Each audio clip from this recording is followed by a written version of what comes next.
Hey guys, Nic Gregoriades here. I'm here at Subconscious Headquarters with my partner Brent Berniston, and I want to share with you guys a back attacking system that I have cobbled together from stuff that I've been working with for the past few months, stuff that my instructor Roger Gracie has shown me. It's all these little parts that have come together to form something I think is pretty special. If I'm honest, I have struggled for a long time to finish from the back. As the game has evolved, people have become very good at defending their necks, and it became quite a frustrating position for me, but I'm having some real success with this little system. So the first thing to understand with this system is, perhaps you're like me, you were taught that in classical Jiu-Jitsu, when we're attacking, we always want to be on this side. You have over the shoulder, under the armpit, and as the attacker, we want to be on this side because this stops him from escaping. We want our shoulder under his head and neck because his escape, if we're on the other side, if I go this way, there's a hole for him to bridge into, right? And he escapes usually like that. So most of the time when I've been attacking, the first thing I always try to do is get to this side and attack from this side. But the problem is, when I'm here, this is the choking hand or the attacking hand. I'm always looking to get this in the collar. That's where most of the gi attacks start from. But the problem is here, there's a few problems. The first is that this arm is long here, and my hand is actually quite far away from his collar. Here's his collar, and here's my hand. They're far away from each other. So I can try to pull my arm out to shorten it and get that grip, but the problem is, as soon as I do that, I create the hole for him to escape, right? Because my shoulder is no longer under his. There are ways, as Brent just showed me, to counter that. I can hold onto the gi here, and he can't really escape, but now I can't really grip. He usually is holding on my arm, and it's just not a great place to attack from. So what I want to do is go to the other side, right? Now there's different ways to go to the other side. I've been teaching a system whereby I drive this leg down to control his hip, put my hips on the floor, and then I pivot under him, right? And that's okay, but I found an even better one. Before I go to the other side, what you guys need to understand is that when I go to the other side to attack, I don't just want to fall like this on the other side, because as you saw, there's the hole there.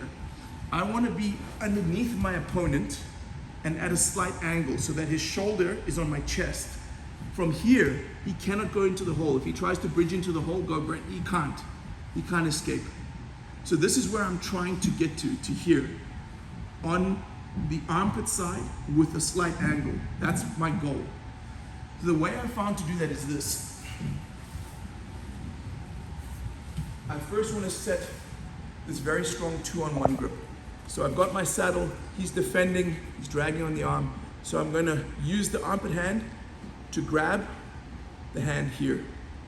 Right? He'll usually be holding onto it, so I'm going to always try to pummel up on top, grab it, and then this one is going to come, switch, and reinforce.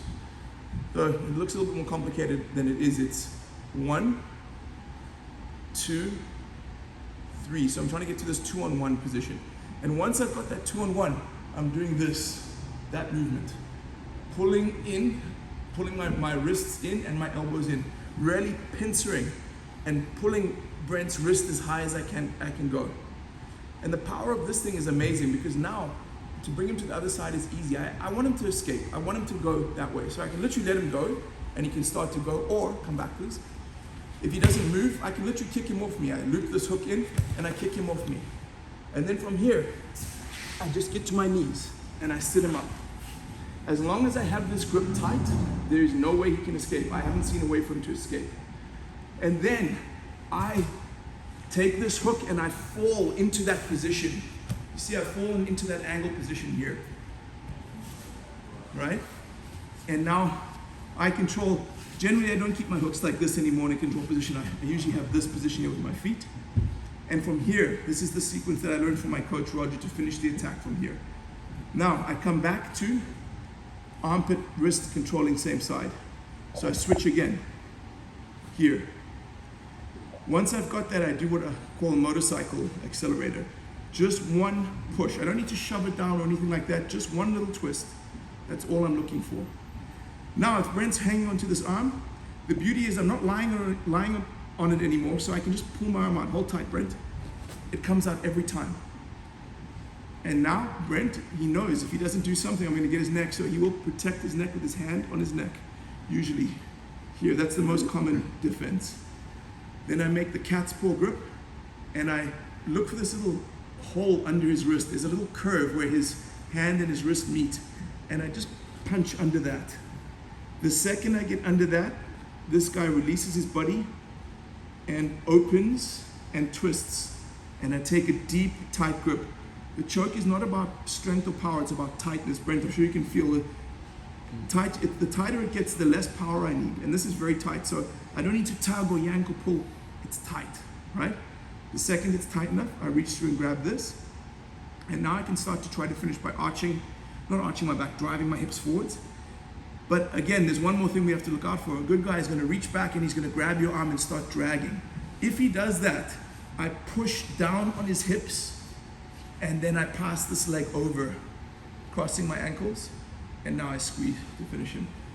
So that is a very long and complex system, but man, you can feel it's tight, Brent. And also, just break it down into 3 parts, right? The first part is get that control grip. The second part is get to the other side and create an angle. And then the third part is just that little grip sequence, which is trap the armpit hand, come under the thing, get the collar, and go. And I'm sure you guys are gonna have a lot of success with that. Enjoy.